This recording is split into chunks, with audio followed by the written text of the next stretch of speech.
തിരുവനന്തപുരം എന്ന് പറയുമ്പോൾ തന്നെ നമ്മുടെ മനസ്സിൽ ആദ്യമായിട്ട് എത്തുന്നത് പത്മനാഭ സ്വാമി ക്ഷേത്രമാണ്. പത്മനാഭൻ്റെ മണ്ണ് എന്നാണ് തിരുവനന്തപുരത്തെ വിശേഷിപ്പിക്കുന്നത്. തിരുവനന്തപുരം എന്ന പേര് വന്നത് തന്നെ തിരു അനന്തപുരം എന്നാണ്. തിരു എന്ന് പറയുന്നത് വളരെ റെസ്പെക്റ്റോടുകൂടി പറയുന്നതും, അനന്ത എന്ന് പറയുന്ന ഈ നാഗത്തിൻ്റെ പേരിനെ ബേസ് ചെയ്തിട്ടുള്ളതും, പുരം എന്ന് പറയുന്ന ഒരു നഗരം എന്നുള്ളതാണ്. തിരുവനന്തപുരം എന്ന് പറയുന്നത് തന്നെ ഈ അമ്പലത്തെ ബേസ് ചെയ്തിട്ടാണ്, പത്മനാഭ ക്ഷേത്രത്തെ ബേസ് ചെയ്തിട്ടുള്ളതാണ്. ചരിത്രം പറയുന്നത് 5000 വർഷം പഴക്കമുള്ള ക്ഷേത്രമാണിത്. എന്നിരുന്നാലും 1750 മാർത്താണ്ഡവർമ്മ മഹാരാജാവാണ് ഇതിനെ പുതുക്കി പണിത് ഈ കാണുന്ന രൂപത്തിലേക്ക് മാറ്റിയതെന്നാണ്. അതുകൂടാതെ തൃപ്പടിദാനം എന്ന ഒരു ചടങ്ങ് നടത്തുകയും ചെയ്തിരുന്നു. തൃപ്പടിദാനം എന്ന് പറയുന്നത് രാജ്യം പത്മനാഭന് സമർപ്പിക്കുകയും അതിനുശേഷം വന്ന എല്ലാ രാജാക്കന്മാരും പത്മനാഭ ദാസന്മാരായിട്ടാണ് ഇവിടെ ഭരണം നടത്തിയിരുന്നതും എന്നാണ് ചരിത്രം പറയുന്നത്. ഇതിൻ്റെ സ്ട്രക്ചർ ചെയ്തിരിക്കുന്ന രീതി ഇതിനകത്ത് കയറിയാലേ മനസ്സിലാകത്തുള്ളൂ. 365 പില്ലേഴ്സ് വെച്ചിട്ടാണ് ഇതിൻ്റെ കോറിഡോറെല്ലാം ഉണ്ടാക്കിയിരിക്കുന്നത്. ആ ഓരോ പില്ലറിലും നമ്മൾ നോക്കിക്കഴിഞ്ഞാൽ ഇതിൻ്റെ ആർട്ടിസ്റ്റിക്കായിട്ടുള്ള രൂപങ്ങൾ കാണാൻ പറ്റും. നമ്മൾ ഹിന്ദു മിത്തോളജിയെല്ലാം അതിൽ കൊത്തിവെച്ചിരിക്കുകയാണ് 365 ഈ പില്ലേഴ്സിലും. മാത്രവുമല്ല ഇതിൻ്റെ മെയിൻ ഡേറ്റിയെ നിർമ്മിച്ചിരിക്കുന്നത് തന്നെ നേപ്പാളിൽ നിന്ന് കൊണ്ടുവന്ന സാളഗ്രാമം എന്ന് പറയുന്ന ഒരു മെറ്റീരിയലുണ്ട്. അതിൻ്റെ പുറത്ത് കടും ശർക്കര തേച്ചാണ് അത് ഉണ്ടാക്കിയിരിക്കുന്നത്. നമ്മൾ കുറച്ച് ബുദ്ധിമുട്ടിയാലും ഇതിനകത്തൊന്ന് കയറേണ്ടതാണ്. കാരണം ഇവിടെ വരുമ്പോൾ ഇതിൻ്റെ കുറച്ച് ആചാരങ്ങളുണ്ട്. നമ്മൾ ട്രൗസർ ഇട്ടുകൊണ്ടൊന്നും അകത്ത് വിടത്തില്ല, ഷർട്ട് ഇട്ടുകൊണ്ട് വിടത്തില്ല. അപ്പോൾ ഇവിടെ ഒന്നുകിൽ നമ്മൾ മുണ്ടെടുത്തുകൊണ്ട് വരണം, ഷർട്ട് ഇടാതെ ആണ് അകത്ത് പോവേണ്ടത്. സ്ത്രീകൾക്ക് വരുമ്പോൾ തന്നെയും അവർക്കും ഈ ജീൻസൊന്നും അങ്ങോട്ട് വിടത്തില്ല, സാരിയൊക്കെ ഉടുത്തുകൊണ്ട് വന്നിട്ടാണ് അകത്തോട്ട് പോകേണ്ടത്. ഇല്ലെങ്കിൽ ഇവിടെ മുണ്ട് വാടകയ്ക്ക് കിട്ടുകയും ചെയ്യും. ആ മുണ്ടും എടുത്ത് കൊടുത്ത് അകത്ത് പോയി കഴിഞ്ഞാൽ ഇതിൻ്റെ അന്നത്തെ കൺസ്ട്രക്ഷൻ നമുക്ക് ശരിക്കും നമുക്കൊന്ന് കണ്ടിരിക്കേണ്ടത് തന്നെയാണ്. ഈ ക്ഷേത്രത്തിൻ്റെ മറ്റൊരു പ്രാധാന്യം എന്ന് പറയുന്നത് ഇവിടുത്തെ പ്രധാന ഉത്സവ ഘോഷയാത്ര കടന്നു പോകുന്നത് ട്രിവാൻഡ്രം എയർപോർട്ടിലൂടെയാണ്. അപ്പോൾ അന്നേ ദിവസം ട്രിവാൻഡ്രം എയർപോർട്ട് ടെമ്പററി ആയിട്ട് അടച്ചിടുകയും ഈ ഘോഷയാത്ര അതിലെ കടന്നു പോകാൻ അനുവദിക്കുകയും ചെയ്യുന്നു എന്നുള്ളതാണ്. ഇന്നും അത് തുടർന്നുകൊണ്ടേയിരിക്കുന്നു. ഒരു ദിവസം അവിടെ എയർപോർട്ട് അടച്ചിട്ടിട്ട് ഇതിൻ്റെ ഘോഷയാത്രകൾ എയർപോർട്ടിലൂടെ കടന്നു പോകുന്നു എന്ന് പറയുന്നത് ഇതിൻ്റെ പ്രാധാന്യത്തെയാണ്. നമ്മളിവിടെ നിൽക്കുന്നു, ഇത് അമ്പലമാണ്. അമ്പലത്തിൻ്റെ ഈ സൈഡിൽ വന്നു കഴിഞ്ഞാൽ ഈ ഉത്സവം വരുമ്പോൾ ഇതുവഴി സ്ട്രൈറ്റ് പോയി കഴിഞ്ഞാൽ എയർപോർട്ടിലെത്തും എന്നുള്ളതാണ്. ഇതാണ് എയർപോർട്ട് ടു എയർപോർട്ട്. അപ്പോൾ ഇവിടുത്തെ ക്ഷേത്ര ആചാരപ്രകാരം ഇത് ഉത്സവം ഇവിടെ നിന്ന് ഇറങ്ങി ഇതുവഴി നേരെ എയർപോർട്ട് വഴിയാണ് അത് കടലിലേക്ക് പോകുന്നത്. ഈ കാണുന്ന ആ ഒരു മണിക്ക് തന്നെ ഒരു പ്രത്യേകത ഉണ്ടെന്നാണ് പറയുന്നത്.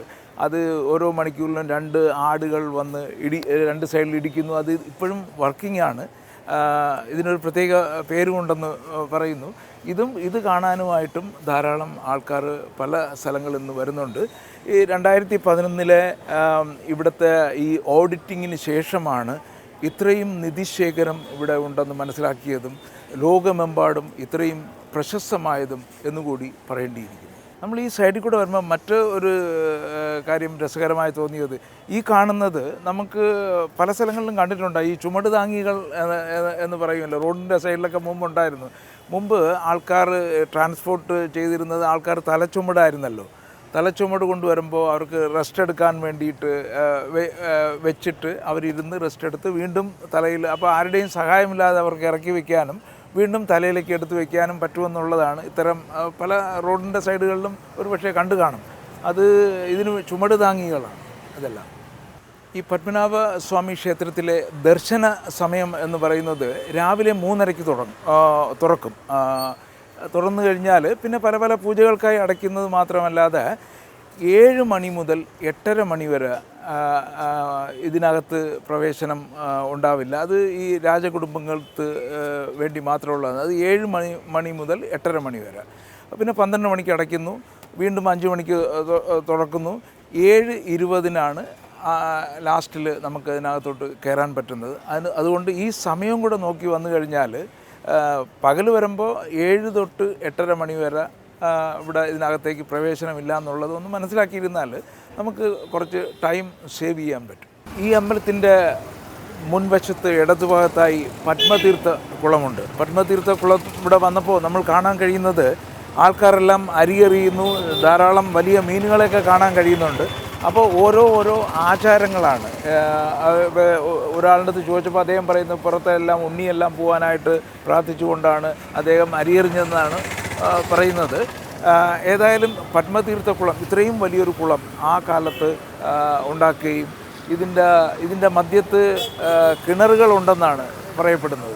ഇതൊരു ഹൈ സെക്യൂരിറ്റി ഏരിയയാണ്. അപ്പോൾ നമ്മളിവിടെ വരുമ്പോൾ ശ്രദ്ധിക്കേണ്ട മറ്റൊരു കാര്യം എന്ന് പറഞ്ഞു കഴിഞ്ഞാൽ മൊബൈൽ ഫോണൊന്നും അകത്തേക്ക് വിടത്തില്ല, ഇലക്ട്രോണിക് ഐറ്റംസ് ഒന്നും വിടത്തില്ല. നമ്മൾ ഷർട്ടെല്ലാം ഊരി വെച്ചിട്ടാണ് പോകേണ്ടത്. അങ്ങനെയുള്ള കുറച്ച് കാര്യങ്ങളാണ് ഇവിടെ പ്രധാനമായിട്ടുള്ളത്.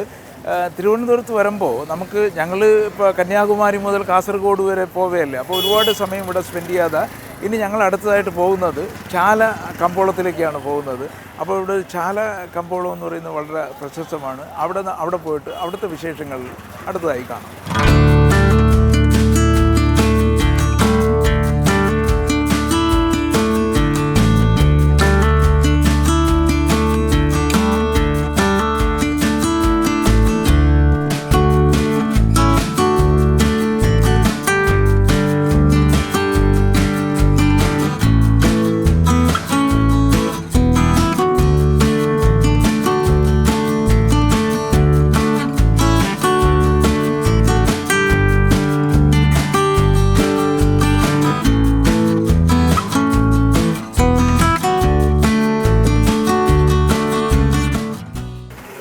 നമ്മൾ ചാല കമ്പോളത്തിൽ എത്തിയിരിക്കുകയാണ്. 18-ാം നൂറ്റാണ്ടിൻ്റെ അവസാനത്തിലാണ് രാജ കേശവദാസ് ദിവാൻജിയുടെ നേതൃത്വത്തിലാണ് ഈ ചാലയുടെ തുടക്കം. നമുക്ക് പല പല സെക്ഷനുകളായിട്ട് ഇവിടെ തിരിച്ചിട്ടുണ്ടെന്ന് പറഞ്ഞില്ല. ഇതിനകത്ത് മൊത്തം പച്ചക്കറിയുടെ സെക്ഷനാണ്. നമുക്ക് ഏതായാലും അതിനകത്തോട്ട് പോയി നോക്കാം. തിരുവനന്തപുരത്തുകാരുടെ ഒരു വിശ്വാസം, എങ്ങും കിട്ടിയില്ലെങ്കിലും ഇവിടെ വന്നാൽ സാധനം കിട്ടുമെന്നുള്ളൊരു വിശ്വാസം കൂടിയുണ്ട്. ഏതായാലും നമുക്ക് നോക്കിയിട്ട് വരാം.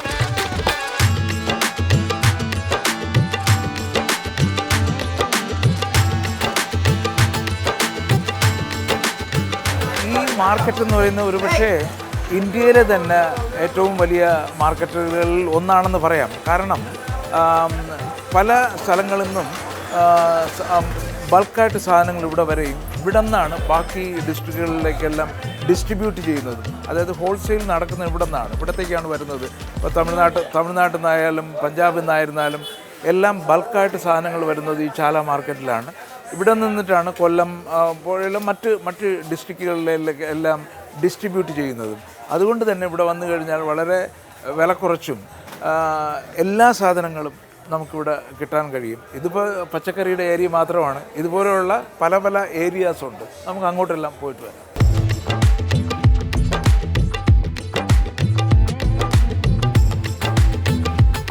ചാലയിൽ എല്ലാ തരവും കച്ചവടവും നടക്കുന്നു എന്ന് പറഞ്ഞല്ലോ. നമ്മളിപ്പോൾ ഈ ഏരിയ മൊത്തം കണ്ടത് വെജിറ്റബിൾസാണ്. അത് അങ്ങറ്റം വരെ ഉണ്ട്. അതുകൂടാതെ ഇവിടുത്തെ ഫിഷ് മാർക്കറ്റ് ഉണ്ട്. ഫിഷ് നമുക്ക് അത് ഏതായാലും അതും കൂടെ ഒന്ന് കണ്ടിട്ട് പോവാം. ഫിഷ് മാർക്കറ്റ്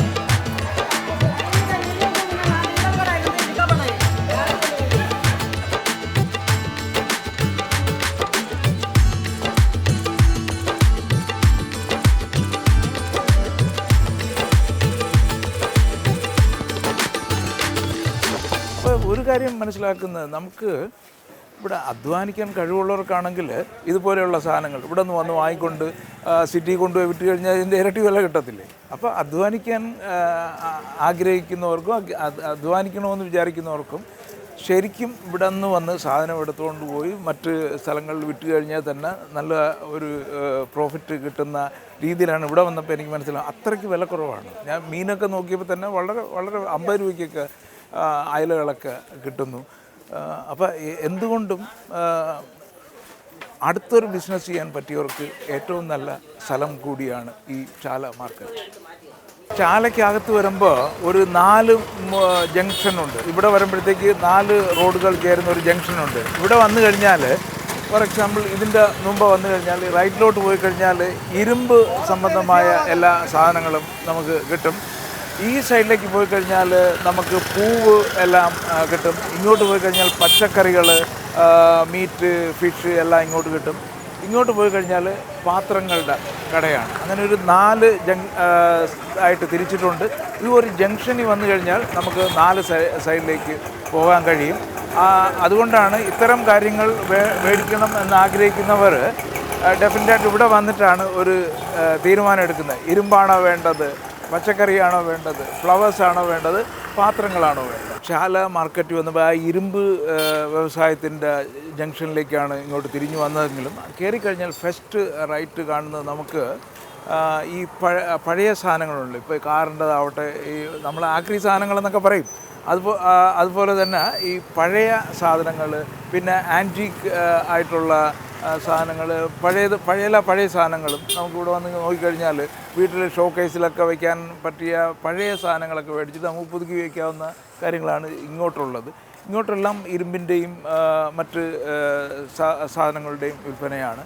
ഇവിടെ വന്നു കഴിഞ്ഞാൽ മറ്റൊരു പ്രത്യേകത ഉണ്ടായിക്കഴിഞ്ഞാൽ പൂട്ട് ഇങ്ങനെയൊക്കെ ഉള്ളത് ഏത് വേണം അവർ ഉണ്ടാക്കി തരികയും ചെയ്യുമെന്നാണ് പറയുന്നത്. പിന്നെ ഗേറ്റിൻ്റെ ഗ്രില്ലുകൾ, നമുക്ക് ഈ ഇപ്പോൾ കൊതുക് വരാതിരിക്കാൻ അടിക്കുന്ന നെറ്റുകളൊക്കെ ഉണ്ടല്ലോ, അതെല്ലാം ഇവിടെ വളരെ തുച്ഛമായ വിലയ്ക്ക് കിട്ടുമെന്നാണ് പറയുന്നത്. ചാലയിൽ നിന്ന് നോക്കുമ്പോൾ നമുക്ക് 2 കാര്യങ്ങൾ കാണാൻ പറ്റും. ഇവിടെ ഒറ്റ നോട്ടത്തിൽ കാണാൻ പറ്റുമെന്ന് വെച്ചാൽ നമുക്ക് ഇവിടെ നിന്ന് ഈ സൈഡിലോട്ട് നോക്കിക്കഴിഞ്ഞാൽ ചാലയിലെ പള്ളി കാണാം. അതുപോലെ തന്നെ ശ്രീ പത്മനാഭ ക്ഷേത്രത്തിൻ്റെ ഗോപുരം ഇവിടെ നോക്കിയാൽ കാണാം. അപ്പോൾ അത് ഈ ചാലയും ഈ പത്മനാഭ സ്വാമി ക്ഷേത്രവും അതിൻ്റെ ഉത്സവങ്ങളും എല്ലാം ഇതിനോട് യോജിച്ച് കിടക്കുന്നു എന്നുള്ളതാണ് നമുക്ക് അനുമാനിക്കാൻ കഴിയുന്നത്. സാധാരണ നമ്മൾ ആൾക്കാരെല്ലാം ഈ വിളക്കുകൾ വാങ്ങാനായിട്ട് വരുന്ന സ്ഥലം കൂടിയാണ് ഈ ചാല ബസാർ എന്ന് പറയുന്നത്. അപ്പോൾ ഇവിടെ വന്നു കഴിഞ്ഞാൽ പല വെറൈറ്റി വിളക്കുകൾ കിട്ടും. മാത്രമല്ല നമ്മൾ ലോക്കലായിട്ട് കിട്ടുന്നതിനേക്കാൾ വളരെ തുച്ഛമായ റേറ്റിൽ ഇവിടെ കിട്ടുകയും ചെയ്യുമെന്നാണ് പറയുന്നത്. ഇവിടെ എവിടെ നോക്കിയാലും കാണാം. ഇപ്പോൾ ഇതെല്ലാം പണ്ടേ ചാലയിലുള്ള വിളക്ക് കടകളാണ്. ഇത് തിരുവനന്തപുരം ജില്ലയുടെ എല്ലാ സ്ഥലത്തേക്കും പൂക്കൾ എത്തുന്നത് ഈ ചാല മാർക്കറ്റിൽ നിന്ന് തന്നെയാണ്. ഇവിടെ പൂ വരുന്നത് തോവാളം എന്ന പറയുന്ന സ്ഥലത്തു നിന്നാണ് പൂക്കൾ ഇവിടെ വരുന്നത്. ഇവിടെ നിന്ന് ഡിസ്ട്രിബ്യൂട്ട് ചെയ്താണ് എല്ലായിടത്തും പോകുന്നത്. ഇപ്പോൾ വിഷുവിനായിരുന്നാലും ഓണത്തിനായിരുന്നാലും, ഇപ്പോൾ ഓണത്തിന് പൂക്കള മത്സരം എവിടെ നടന്നാലും അതിൻ്റെ എല്ലാം പൂക്കൾ പോകുന്നത് ഈ ചാല മാർക്കറ്റിൽ നിന്ന് തന്നെയായിരിക്കും. വിഷുവൊക്കെ ആകുമ്പോഴാണ് ഇവർക്ക് കൊയ്ത്ത്.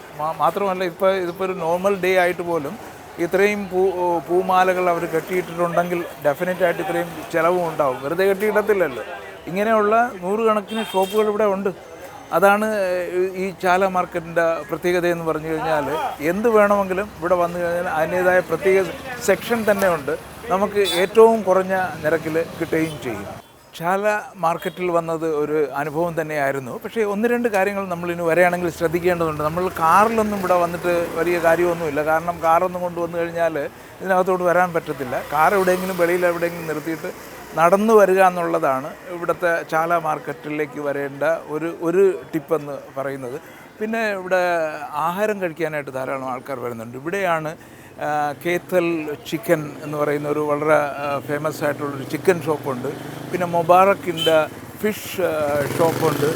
പിന്നെ ആസാദ് ഹോട്ടൽ തുടങ്ങിയതെല്ലാം അതിൻ്റെ ഉത്ഭവ സ്ഥാനം തന്നെ ഇവിടെ തന്നെയാണ്. ട്രിവാൻഡ്രത്ത് പല സ്ഥലങ്ങളിലും ഉണ്ടല്ലോ ആസാദ് ഹോട്ടൽ എന്ന് പറയുന്നത്. പക്ഷേ അതെല്ലാം തുടങ്ങിയതും ഈ സ്ഥലത്തു നിന്ന് തന്നെയായിരിക്കും. പക്ഷേ ഇവിടെ വരുമ്പോൾ നമുക്ക് കുറച്ച് സമയം സ്പെൻഡ് ചെയ്ത് വന്നു കഴിഞ്ഞാൽ സാധനങ്ങൾ വളരെ ചീപ്പായിട്ട് കിട്ടും. നമുക്ക് എന്താവശ്യമുണ്ടെങ്കിലും കിട്ടും. മാത്രവുമല്ല നമുക്ക് കുറച്ച് ഐഡിയാസും കിട്ടും.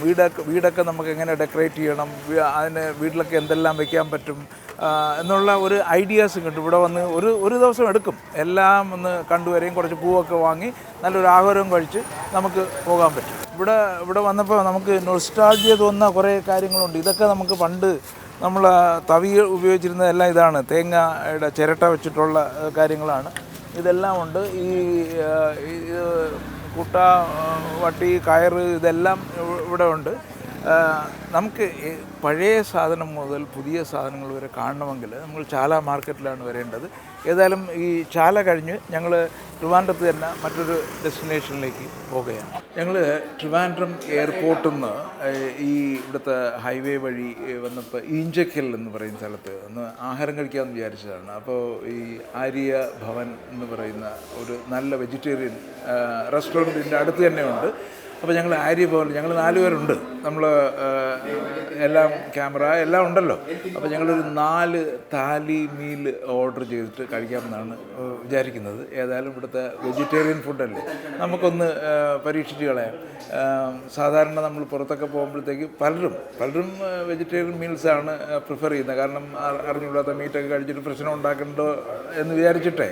അപ്പോൾ ഞാൻ പ്രിഫർ ചെയ്യുന്നത് പലപ്പോഴും പുറത്ത് പോവുകയാണെങ്കിൽ വെജിറ്റേറിയൻ മീൽ കഴിക്കുക എന്നുള്ളതാണ്. അപ്പോൾ ഏതായാലും നമ്മളൊരു താലി മീൽ കഴിക്കാനുള്ള ശ്രമത്തിലാണ്. ഏതായാലും ഓർഡർ ചെയ്തിട്ടുണ്ട്.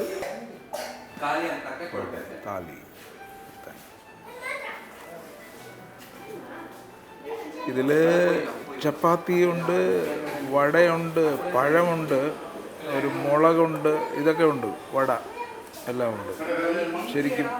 ശരിക്കും ഒരു വ്യത്യസ്തമായ താലിയാണ് ഇത്. പരിപ്പ്, സാമ്പാർ, തൈര്, ഇത് കഴിയുമ്പോഴായിരിക്കും ചോറ് കൊണ്ടുവരാനുള്ളത്. ഇത് കൂട്ടുകറിയും കൂട്ടി കഴിക്കണം.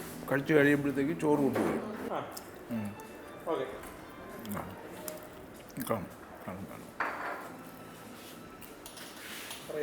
നമുക്ക് സംഭാവ് അരിയാണ് ഇട്ടിരിക്കുന്നത്. ഇവിടെ 2 സൈസ് അരി ഉണ്ടെന്ന് അവർ പറഞ്ഞ്, വൈറ്റ് റൈസും ഉണ്ട്, സംഭാവ് റൈസും ഉണ്ട്. അപ്പോൾ ഞാൻ സംഭാവ് റൈസാണ് പറഞ്ഞത്. അതിനോടൊപ്പം നമുക്ക് പരിപ്പും പപ്പടവും വടയും കൂടെ ചേർത്ത് കഴിക്കാം തുടക്കത്തിൽ.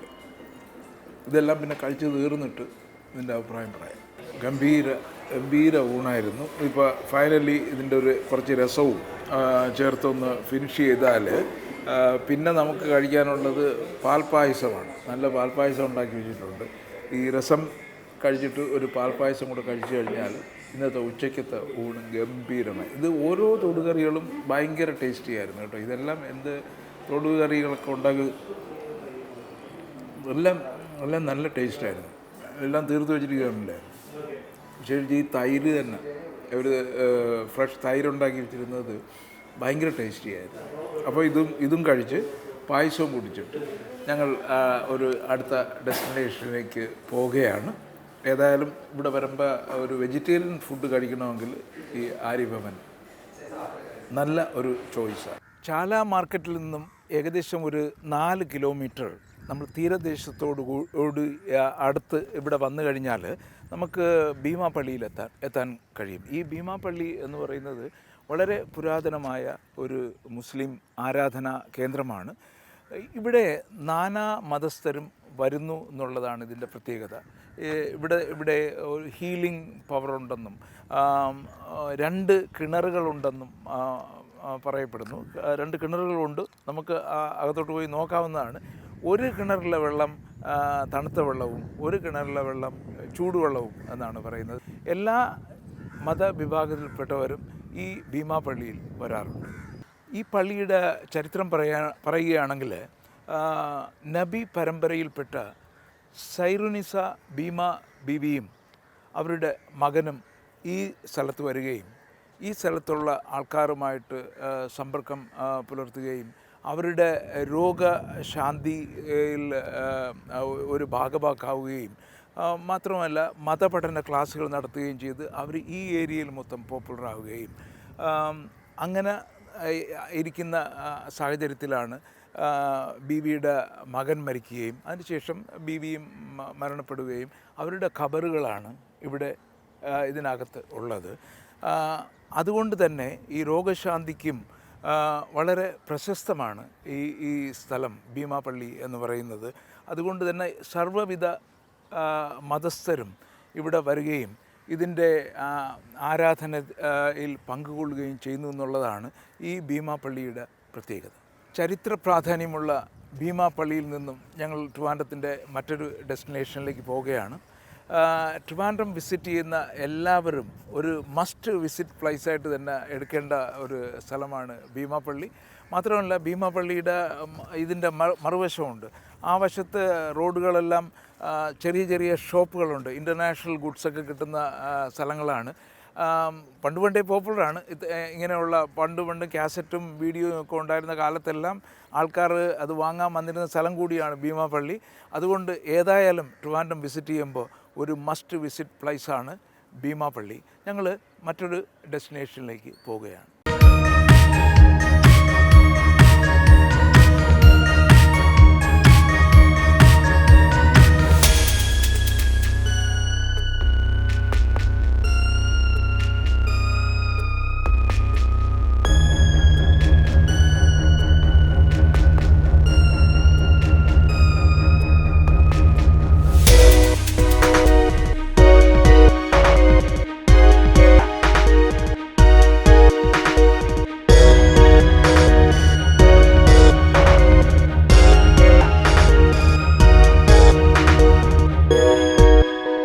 ഭീമാപള്ളിക്ക് അടുത്താണ് വലിയതുറ. നമ്മൾ ഈ പുറകിൽ കാണുന്ന ഈ പാലത്തിന് ഒരു പ്രത്യേകതയുണ്ട്. മുമ്പ് ഇതൊരു ചെറിയ പോർട്ടായിട്ട് ഉപയോഗിച്ചിരുന്ന സ്ഥലമാണ്. ഷിപ്പെല്ലാം അവിടെ വന്ന് കിടക്കുകയും ഇവിടെ നിന്ന് വലിയ വള്ളങ്ങൾ പോയി ഷിപ്പിൽ നിന്ന് സാധനങ്ങൾ കൊണ്ടുവരികയും ചെയ്തുകൊണ്ടിരുന്ന സ്ഥലമാണ്. മാത്രവുമല്ല ഒരുപാട് സിനിമകളുടെ സ്റ്റണ്ട് സീനൊക്കെ നടന്നിട്ടുള്ള ഒരു ബ്രിഡ്ജ് കൂടിയാണിത്. പക്ഷേ ഇപ്പോൾ ഒരു കടലിൻ്റെ ഫോഴ്സ് എന്ന് പറയുന്നത് ഇതിവിടെ തകർന്നിരിക്കുക. ഇവിടെ എല്ലാം തകർന്നു പോയി. അപ്പോൾ ഇനി അതൊന്നുകൂടെ റീബിൽഡ് ചെയ്യുന്നുണ്ട്. അപ്പോൾ മുമ്പ് ആൾക്കാരൊക്കെ അങ്ങോട്ട് പോയിരിക്കുകയും ചൂണ്ടയിടുകയൊക്കെ ചെയ്യുമായിരുന്നു. മീൻ പിടിക്കാനുള്ള സൗകര്യം, അങ്ങോട്ട് പോയി പിടിക്കാനൊക്കെ ഉള്ള സൗകര്യമൊക്കെ ഉണ്ടായിരുന്നു. ഏതായിരുന്നാലും ഇവിടെ വരുമ്പോഴത്തേക്ക്, ഈ ഏരിയയിൽ വരുമ്പോൾ ഈ വലിയ തുറയിൽ ഈ ഒരു പാലവും വളരെ പോപ്പുലറാണ്.